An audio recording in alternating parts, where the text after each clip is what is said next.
కైలాసంలో ఏ శక్తి ఉందో శ్రీశైలంలో అదే ఉంది. ఇది తెలుసుకోవాలి. కైలాసమే శ్రీశైలం కనుక కైలాసానికి వెళ్ళలేదని బాధ అక్కర్లే. ఆ బాధ కలిగిన ప్రతిసారి శ్రీశైలాన్ని గడిపితే సరే సామాన్యం కాదు, నిజంగా రహస్యం అది. కైలాస శక్తి ఇక్కడ ఉన్నది. శివశక్తులు ఇద్దరు కలిసి ఉంటారు. అందుకే శ్రీశైలం అంతా శివశక్తి మయం. శ్రీశైలమే ఒక మహాశ్రీ చక్రం. శ్రీ అనే శబ్దమే దాన్ని తెలియజేస్తున్నది.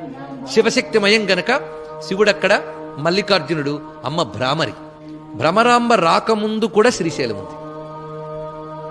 మరి శక్తిపీఠాలు ఎప్పుడో ఏర్పడ్డాయి పరమేశ్వరుడి నుంచి, అప్పటికీ శక్తిపీఠమేట. పైగా శివుడు ఇక్కడ లింగ రూపై వచ్చినప్పుడు అమ్మవారు ఏ రూపంతో వచ్చారు? ఇక్కడ అమ్మవారు అర్ధనారీశ్వరి రూపంతో వచ్చింది. మొట్టమొదటి ఉన్నది అర్ధనారీశ్వరి, గౌరీదేవి ఆ రూపంతో వచ్చింది. అందుకే మల్లికార్జునుడి దర్శనం చేసి మనం ప్రక్కకి అలాగా రాగానే అర్ధనారీశ్వరి, ప్రాచీనమైన శ్రీశైలం విషయాలను పరిశోధిస్తే కనబడిన అంశం. ఇలాగ అసలు శ్రీశైలం యొక్క పట్లు